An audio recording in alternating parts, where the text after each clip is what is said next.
Hello guys, मैं ममता जहांगीर आज मैं एक्सप्लेन करने जा रही हूँ 28 जनवरी 2023 मनसुंदर के फुल एपिसोड को। इससे पहले अगर आपने हमारे चैनल ममता जहांगीर ऑफिशियल को सब्सक्राइब नहीं किया है तो जल्दी से सब्सक्राइब कर दीजिए और दबा दीजिए बेल आइकन।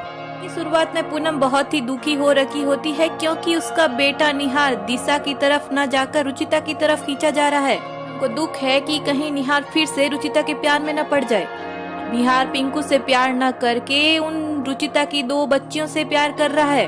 सोच सोच कर पूनम परेशान हो रही होती है और कहती है कि रुचिता जब जब घर में वापस आती है हर रिश्ता उलझ जाता है। इस बार अगर रुचिता रुक गई तो उसके साथ साथ उसकी बच्चियां भी रुकेगी और उसकी बच्चियां मेरी पिंकू की खुशियां छीन लेगी। तक वो दोनों यहाँ रहेगी, मेरा पिंकू खुश नहीं रहेगा। निहार और दिशा का रिश्ता बनने से पहले ही टूट जाएगा। इधर निहार रुचिता एक दूसरे को थैंक यू बोल रहे होते हैं। कहती है निहार जी वो पुलिस के सामने मेरा साथ देने के लिए थैंक यू सो मच। निहार कहता है थैंक यू रुचिता पापा की बात मानने के लिए, घर में रुकने के लिए। रुचिता निहार से पूछ ही लेती है और कहती है कि वैसे आपके और पापा जी के बीच सब सही है ना। निहार नरेश की कई बातें याद करने लगता है। नरेश ने उससे कहा था कि मैं तुम्हें अपने बिजनेस से बेदखल करता हूँ, हमारी कंपनी में तो काम करोगे पर सिर्फ एक एम्प्लॉय की तरह, तुम्हें बस सैलरी मिलेगी हर महीने। प्रोजेक्ट के अंदर कोई नुकसान हुआ तो मैं तुम्हारी सैलरी में से काटूंगा। अगर बार बार नुकसान करते रहे तो तुम्हें अपनी नौकरी से भी हाथ धोना पड़ेगा। अरे तुमसे बेहतर तो हमारे ऑफिस के क्लर्क हैं।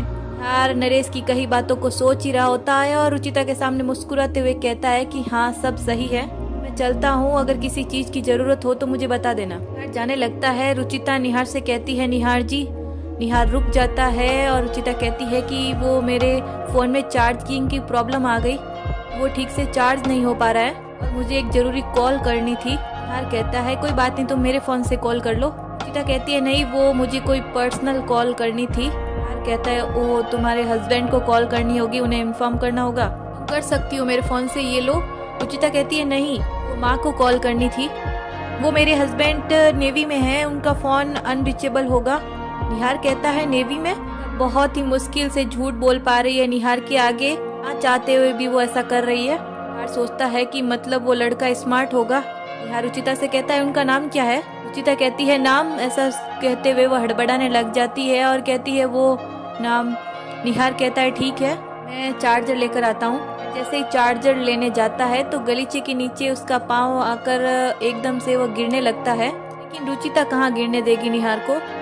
तो निहार को बीते पल याद आ जाते हैं। एक दूसरे से नजरें मिला ही रहे होते हैं। इतने में रूही जूही चिल्लाते हुए आती है और कहती है खातू जी ने सुन ली, खातू जी ने सुन ली।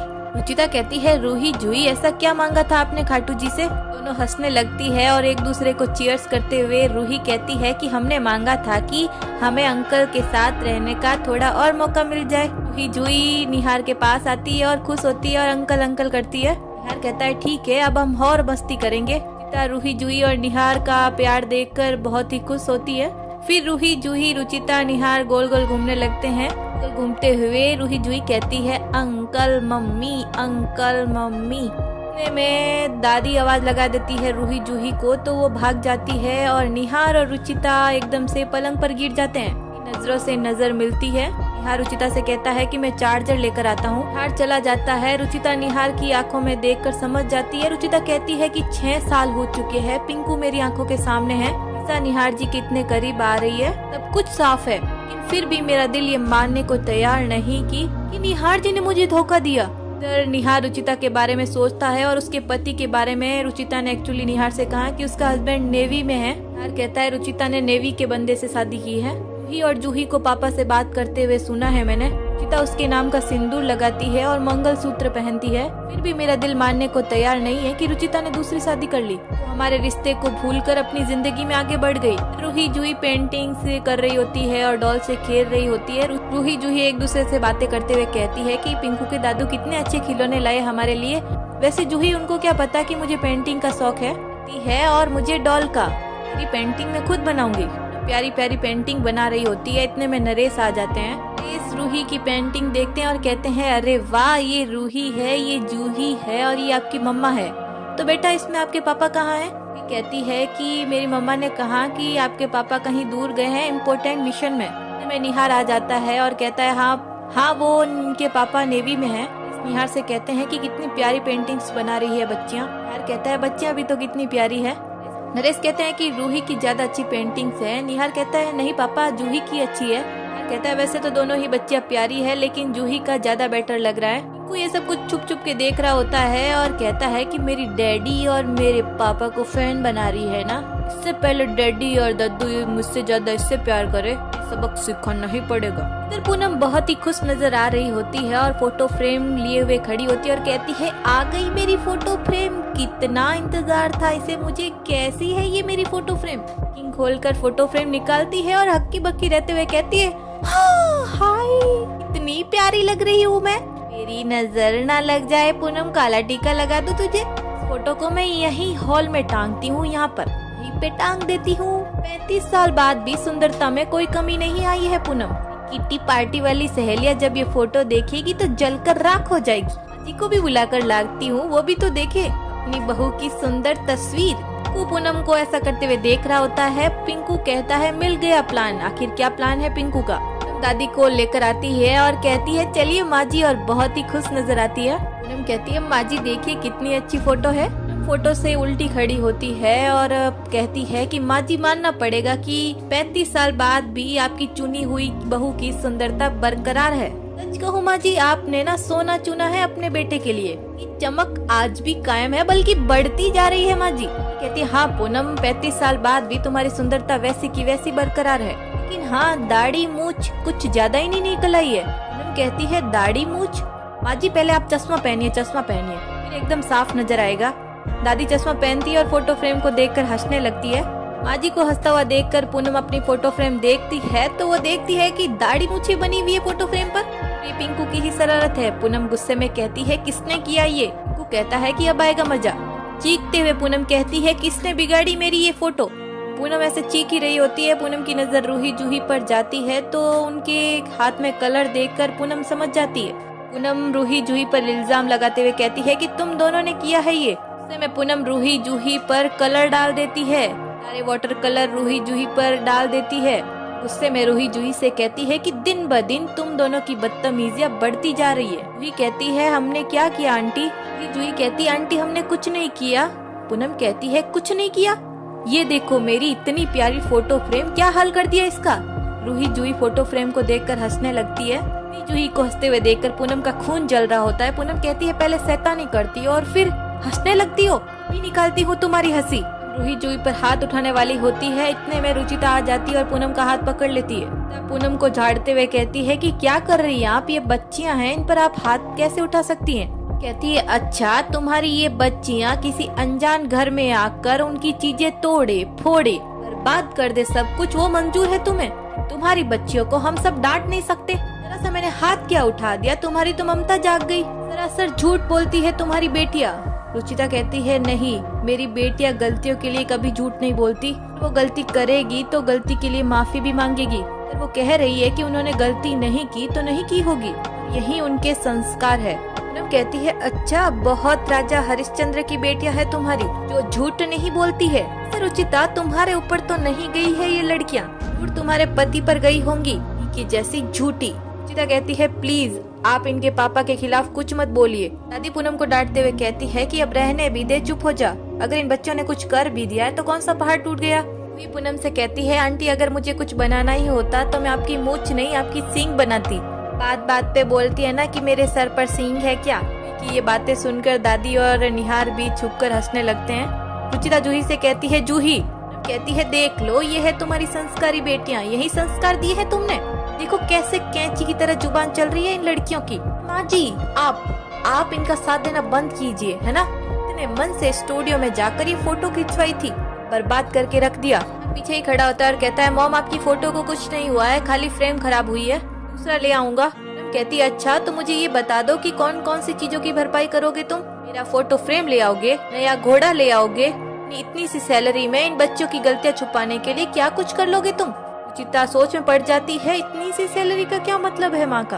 हर कहता है मॉम प्लीज शांत हो जाइए, पिंकू भी आ जाता है और कहता है कि डैडी आप हमेशा इन गंदी लड़कियों का साइड क्यों लेते हो, इनको डांट पड़नी चाहिए। रूही को पिंकू के हाथ पर काली स्याही दिख जाती है। रूही कहती है देखो इसकी उंगली पर काली स्याही है, जरूर इसने ही खराब किया होगा फोटो फ्रेम को। यार कहता है पिंकू हाथ दिखाओ। पिंकू का हाथ देखता है, पिंकू के हाथ पर स्याही का निशान होता है। यार कहता है तुम्हारे हाथ पर पेंट का मार्क कैसे आया पिंकू। पिंकू हड़बड़ाते हुए कहता है डैडी वो मैं काम कर रहा था। यार कहता है अच्छा। में दिशा आ जाती है और पिंकू को बचाते हुए कहती है कि बस कीजिए निहार जी, आप हमेशा अपने बेटे पर ही शक करते हैं, वो भी दूसरों के बच्चों के कहने पर। भी तो अपने बेटे का साथ दीजिए। अरे आपने कभी पिंकू को ऐसी शैतानियां करते हुए देखा है क्या? नहीं ना।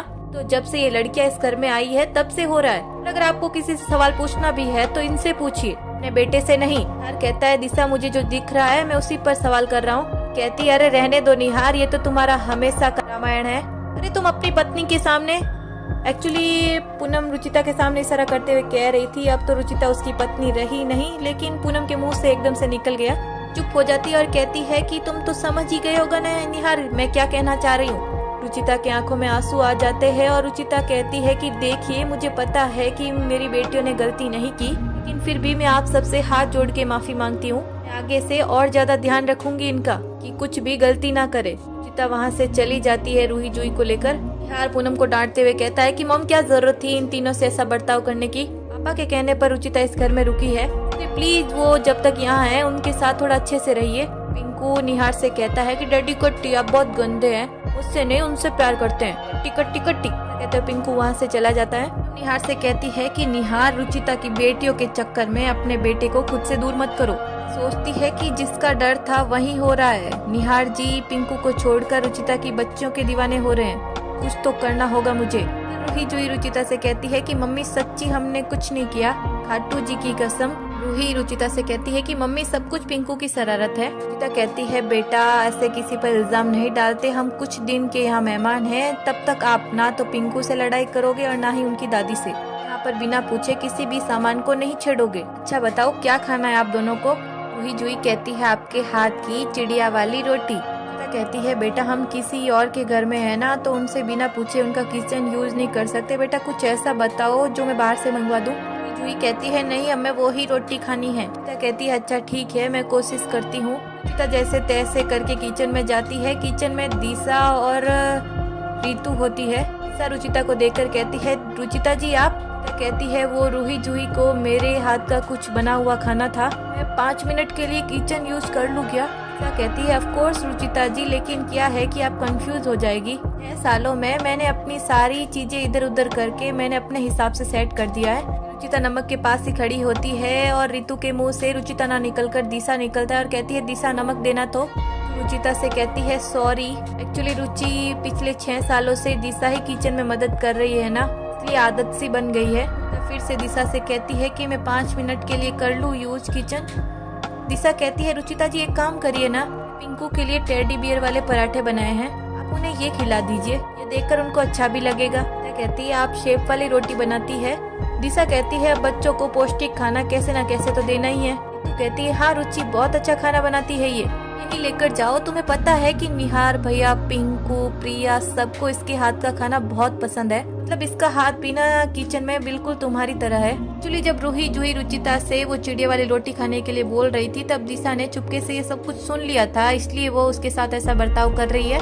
दिशा रुचिता को टेडी वाली रोटी देते हुए कहती है कि ये पराठा खिला दीजिए आप अपनी बच्चों को, और किचन में और कुछ भी चाहिए तो मुझे बोल दीजिएगा। रुचिता रोटी लेकर जाने लगती है और दिशा सोचती है कि रुचिता के सामने मुझे इसी तरह अपना रुबाब कायम रखना है, यही जताना है कि उसकी जगह मैं ले चुकी हूँ। भी सोचती है कि दिशा तुम जो सोच रही हो वही मैं चाहती हूँ और वही होगा।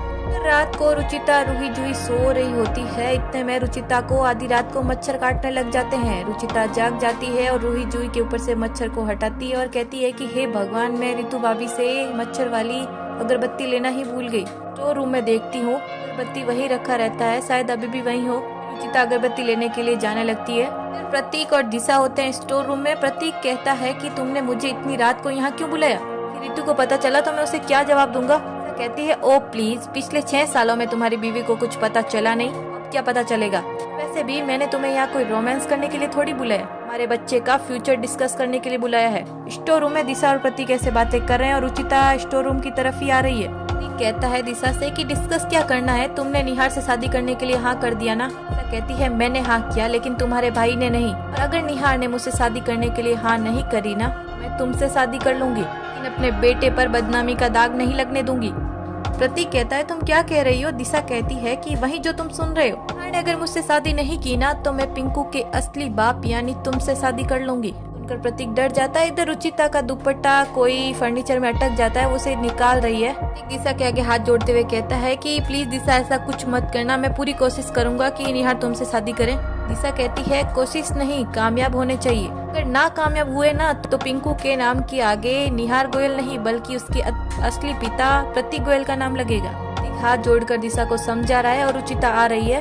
रुचिता स्टोर रूम तक पहुंच चुकी है। रुचिता स्टोर रूम का दरवाजा खोलती है और वो देखती है कि प्रतीक और दिशा खड़े हैं। रितु को भी सब पता है कि प्रतीक दिशा के पास गया है। रुचिता का क्या रिएक्शन होगा, इसी के साथ हो जाती है एपिसोड की समाप्ति और आगे के एपिसोड में दिखाया जाता है। रूही जूही चिल्लाने लगती है तो निहार और रुचिता कमरे में पहुंचते और कहते हैं कि क्या हुआ रूही जूही तुम्हें। निहार भी कहता है क्या हुआ बेटा, आप इतने डर क्यों रहे हैं। जूही कहती है मम्मी हमें बचाओ, वो देखो चूहा।